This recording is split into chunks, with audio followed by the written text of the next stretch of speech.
We're continuing with day 17.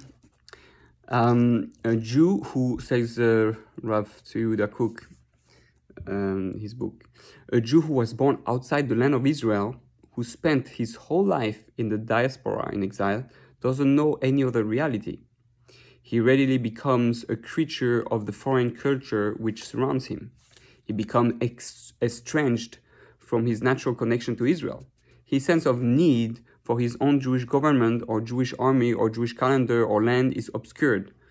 The governments of America, England, or South Africa take care of his needs.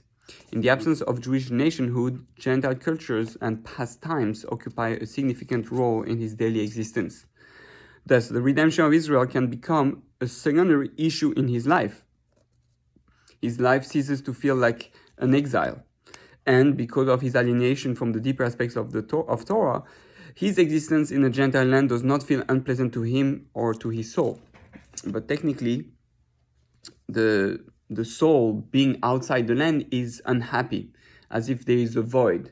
So if we're not in touch with our soul, we don't feel in touch with our body. The body is very happy outside of Israel. Like it's almost like paradise. It's like that we're in Anania Kavod. We have everything we need. It's nice, luxury, everything. But this is because the soul is dormant. If the soul was fully awake, it will feel that lack and feel the need to leave as soon as possible to go into the land of Israel where it can breathe.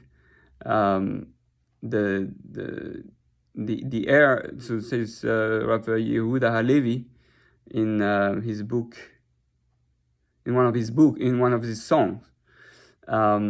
He says, the air of your land is the breath of our soul. So the soul needs to breathe also, and the way it breathes is through the oxygen of the air, the place of it that is in Israel. Someone who is connected deeply in his soul and really yearns to be there, long to be there, and does everything he can in order to eventually get there step by step, he has a connection and can still breathe outside. But we're so used to be outside the land that it doesn't even become part of our main mission. It has to be part of our main mission in life. Oh, what I want to have family. I want to have a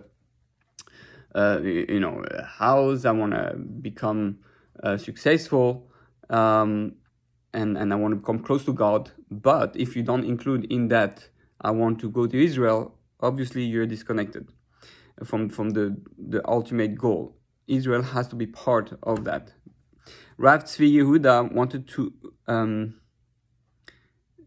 us to know, on the contrary, living outside Israel was unpleasant indeed, not only in being a guest in someone else's country, but in the very air that we breathe.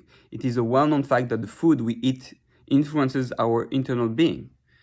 So we are careful to eat kosher food because the Jew understands that to live a life of Kedusha, he must observe the dietary laws, kosher laws, which Hashem has decreed for his people. The food which we eat has an effect on our souls. How much more so our surroundings, the air we breathe, and the land we walk on. Something that people are not always aware is that the earth itself has energy. We know stones have special qualities and can sometimes heal, can do things. So every land has a certain energy, and we are therefore connected to the energy of that land that we walk on. It affects us. The earth itself affects us. In Israel, we are surrounded by Kedusha, by the holy air and holy soil. And every moment we are here, we are performing a mitzvah. As our sages say, everyone who walks 4 cubits in the land of Israel merits a portion in the world to come. It says in Gemara Ketubot 1:11a. Right? So just walking there is like walking in Olam Haba. It's preparing us for Olam Haba. In contrast, outside of Israel, the air is impure, the land is impure. Even halachically, the diaspora is categorized as possessing a state of defilement similar to that of a grave. Again, it doesn't mean that people who live there, the non-Jews, are impure or that. It's not. They have a different function, and it's, so to speak, impure for us. It's like someone who is meant to be in space has to be in space. Someone who needs to be on earth has to be in earth. They can both be holy, but each one place is going to contaminate the other. So so we mustn't forget that the Gentile nations do us a favor by allowing us to stay in their lands until they expel us. So that's why Jews have to pray for the president or the ruler of the place, and for the society and the community and the policemen and all that protect us. We have to have gratitude towards it. We don't belong in exile. We don't belong here. So we are guests, and we have to feel as guests, and we have to thank and pray for the welfare of the government, and for the system to be successful, and to continue to be generous with us. But we know we eventually have to leave. One must realize that we are on foreign soil there. It is not our society nor government. Nothing is ours.